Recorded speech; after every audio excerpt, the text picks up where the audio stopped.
Good afternoon, students. This is FBA 310 Statistics 2, Study Session 3A. The topic for today is Basics of Sampling. My name is Dr. A.I. Opara, and my email address is indicated here. Introduction. What is a sample? A sample is a subset of the population, that is, part of the population. And sampling is the process of selecting that subset. How do you select that part of the population you want to examine? It's not anyhow. There are procedures you follow in order to get desired results. 1. A sample should be representative of the population as much as possible. Look at this figure here. Here is the population. The population has yellow objects, and there are yellow objects in the sample. The population has red objects. There's red object in the sample. Likewise for green objects, which are represented in the sample, and so on. In which case, this sample, this group of objects taken from the population, clearly represent the population very well. What are the advantages of taking a sample? Speed of data collection. What do I mean? Let's take, for instance, we want to measure the heights of all the students in a class. It will take time to do that. There might be no lecture that particular period when we are taking height, but we can save time by taking the height of few students, maybe 10 of them taken from the population. So because we have taken a sample from the population here now is the class, the students in a class. We have taken 10, which is the sample. We had greater speed of collecting the data, reduce cost. In most surveys, the surveys that give you figures about inflation, unemployment, and so on, government does not go and examine every activity everywhere to give us those information. They examine a sample. For instance, in your studies in economics, they will tell you about all those rates. They are got from sampling. There are people who are contracted to conduct these samples. They have the knowledge and the wherewithal to get samples whose figures will represent the population well. Problem of reaching the entire population. This is, even if you want to reach the entire population, it may be impossible to reach everybody. Let's say Lagos wants to conduct a study on the entire households in Lagos. Definitely they go to some households, everybody is out. So they cannot then say that the figures they've got is about everybody. It's still a sample because some people you cannot reach them at all, some households. Then the disadvantages, one of them is error of estimation. What do I mean by that? If you consider the heights of students in class, assuming you have got the height of all the students in class, the average height then is the population average. But if you now take the heights of a sample of 10 students, the average height of the sample will not be the average height of the population. So there will be some error immediately, because you are using a sample instead of examining the entire population. Then non-response. When you go to sample, and you will experience this as students, if you are going to use sample survey in your project, you'll find out that many people you want to get information from will not respond. That is non-response. Non-response can really create problems for surveys, but in advanced sampling, we have devised measures to overcome them. Measurement error. Now, in large-scale surveys, not one person goes to collect data. You now employ people called enumerators. You train them and you send them to the field to collect data. They may go there and some of them make mistakes, even in counting. You may, suppose it is number of children in households. Don't be surprised when some people come back with something like 2.5 children. Learning objectives. When you have finished this lecture, you should be able to establish why sampling is important, state the basic concepts associated with sampling, and also study more about population, give a synopsis of sampling method, and then discuss simple random sampling in more detail. Why study sampling? Like we've said before, a great deal of economic variables are got through sampling because it's not even feasible to go and visit everybody to get population figures. And examining everybody is utterly expensive. For instance, during censuses, you know, a census was done in 2006. It's very expensive, very time consuming, and is even done once in a long while. What information will government use in the interim? Even in business decisions about the markets, about products, about employees, all these things, most of them are done based on sample. Now, even you, student, some of you that we do sample survey, we use sampling to implement their survey, their projects. But before we can go into considering more facts about sampling, let us study some of the concepts associated with sampling. Number one, population. Population is the aggregate, that is a collection of all the units in a target universe. Population is not number. Like population, you say, yes, the population is 500. At all. It's those that we have not initiated. What is number is population size. Like the population size of Nigeria, let's say 180 million. The population of Nigeria is not 180 million. Please stop making that mistake. The population is aggregate, collection, just like, you know, in set theory. A set is a collection of objects, aggregate. You cannot also attribute population to be about people only. No, population is not about people only. You can have population of phones in a class, population of goats in Barega, population of trees in Unila, population of anything, provided those groups have something in common. The students in the class constitute a population because they are all students. The goats in Barega constitute a population because they are all goats. So they have something in common, then they become a population. A census, like we have told you, is examining everybody, collecting data from every unit in a population, like the National Population and Housing Census, which was done in 2006.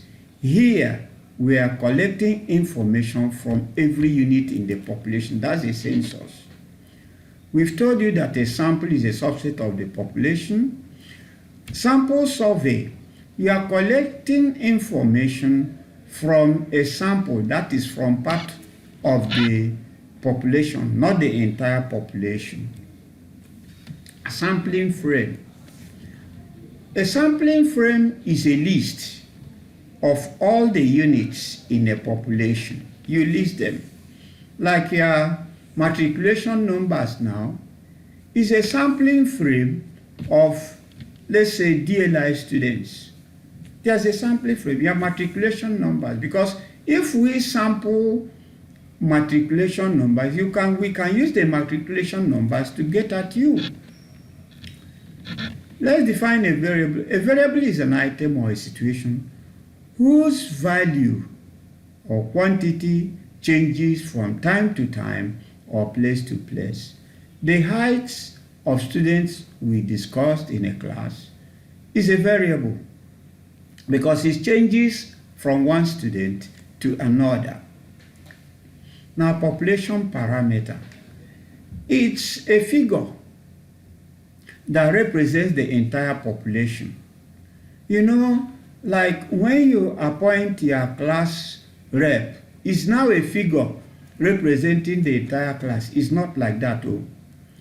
What we are saying is, for instance, the heights of students in the class, the average height for all the students, the average height is a population parameter because it can now represent the heights of the students in that class. We can use it when we have to abbreviate, when we want to talk simply about the height of the class. In fact, we can use it to compare the heights of one class to that of another. So it is a representative.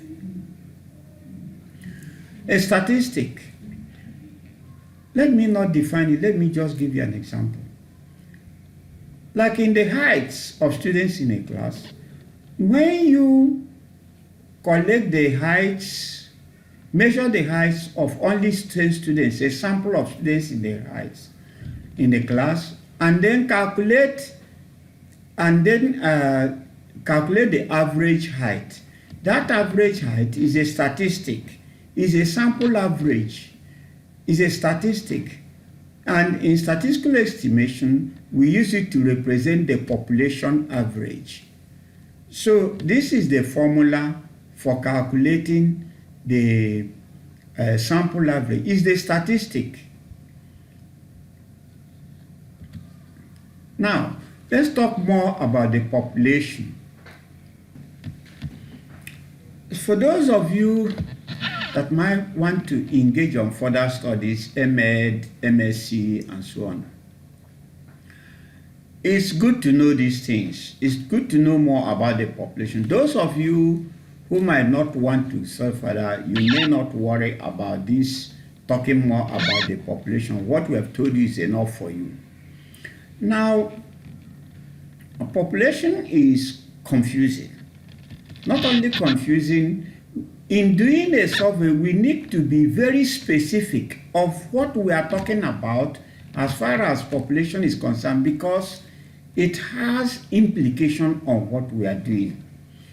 For instance, DLI might want to have information on the proportion of students coming to residential program who bring cars to campus. Proportion of students who bring cars to campus is a population proportion. So it concerns all DLI students. So DLI students in this instance is the target population. Look at it here, we call it the target population. That is, we want to talk about the whole DLI students. Now, when we want to get to the survey proper, we'll find out that some students did not register. So they can't be part of the study, and we cannot sample them because they are not coming to campus during residential. So that limited population, because we have eliminated those we are not going to sample, is called study population. Now, when we go out to sample, we now want to sample, we may find out that some of the students registered, but they are abroad. They are not in the country, and maybe we want to reach them physically or with questionnaire, in which case they are unreachable. So the population you can reach, DLI students who registered and in the country, are called sampled population, because that is actually the population from which you are getting the information. That population is also called accessible population. So many a time, it is desirable that the sample population should really represent the target population.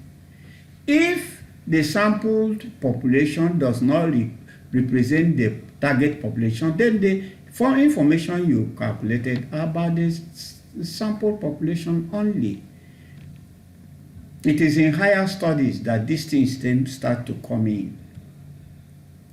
A synopsis of sampling methods. I've told you before, sampling is not anyhow. There are specific methods you have to follow for your survey to be valid, to be regarded as good and the information reliable. You have to adopt certain procedures. For instance, how do you get your sample? To do that, there are basically two sampling types: broad sampling type, probability sampling, and non-probability sampling. Probability sampling is sampling where every unit in the population has some chance of being taken.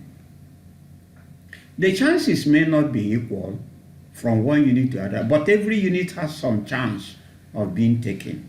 In non-probability sampling, we don't even know the chance of any unit being taken. There is no mathematical formula to determine the chance that anybody will be taken or any unit will be taken. That means some of them may not even, there's some chance that some of them may not be taken. So in probability sampling, you have simple random sampling, you have stratified random sampling, you have cluster random sampling, systematic random sampling, and multi-stage random sampling. Then in non-probability sampling, you have quota sampling, convenience sampling, purposive sampling, and snowball sampling.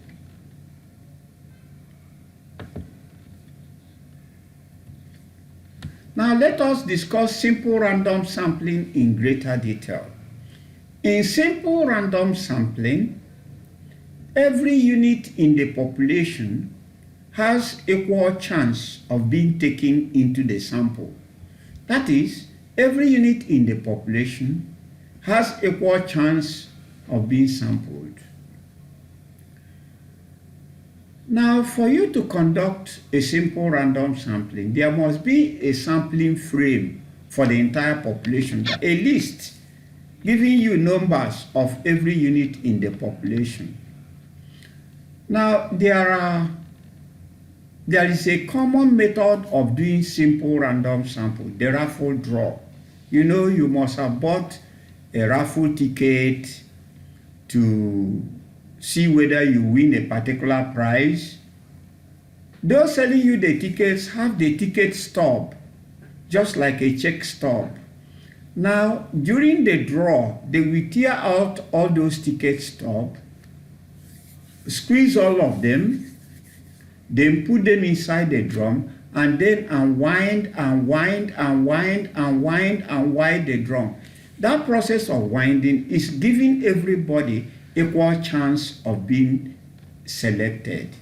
So when they now dip their hand into the drum and select, oh, that's the lucky number. That person, likewise every other unit, has equal chance of being taken.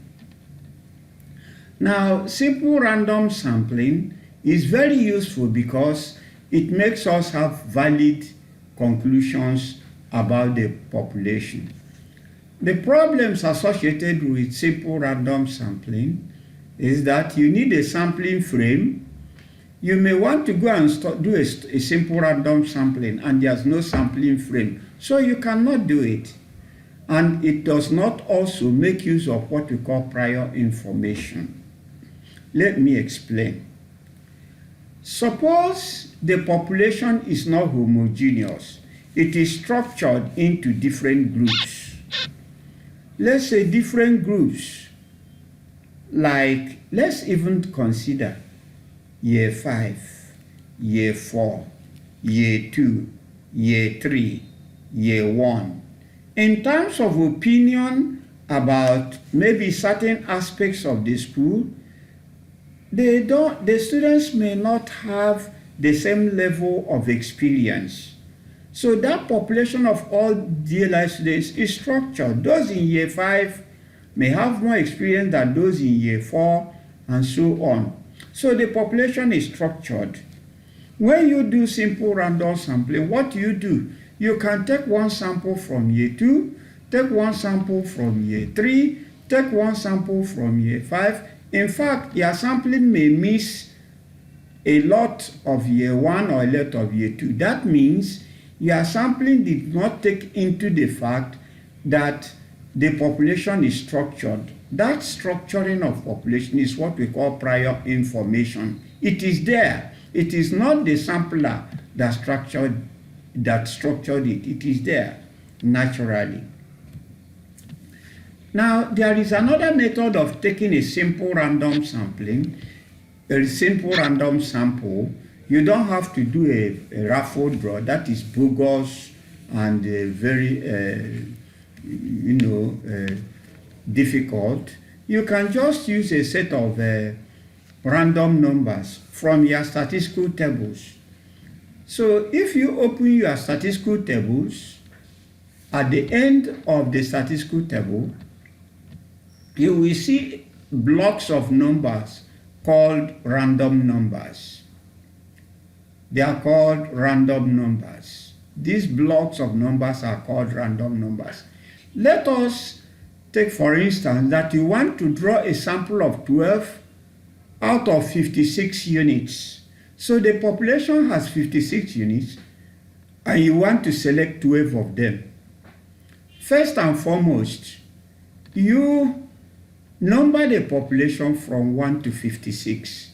We now say 01 because 56 has 2 units, and so you label this 01 in order to make sure it has also 2 units.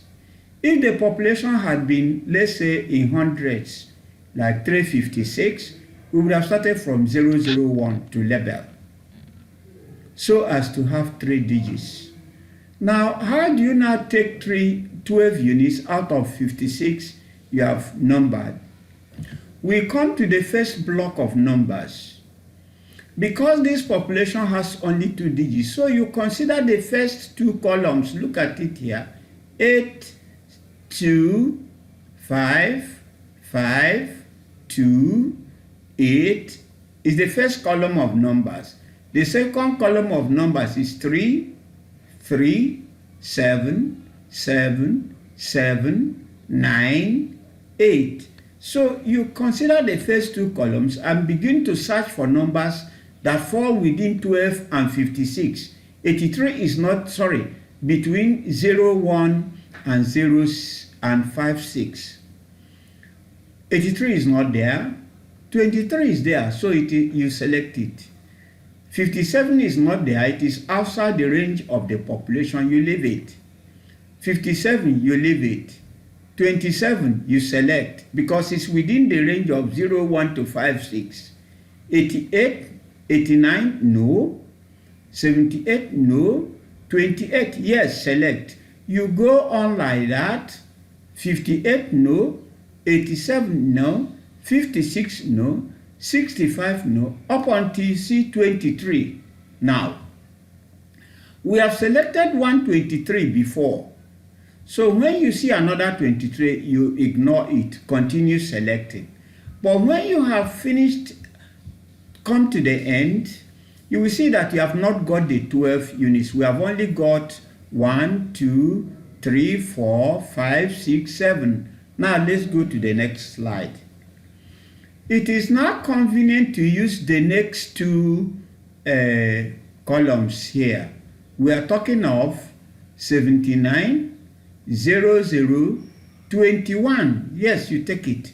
2, yes, take it. 62, no. 5, yes. 3, no. 3, yes. 19, yes. So this completes your sample size to 12. So these numbers you got here, 21, 2, 5, 3, 19, you now include them into the ones you got before, 23, 27, 58, 28, 56, and so on. Then you have now got your samples. So this is the much we can take now. In the next lecture, we'll now teach you how to conduct other random samplings like stratify random sampling and so on. We'll also now teach you also about the non-probability sampling. Thank you very much for listening.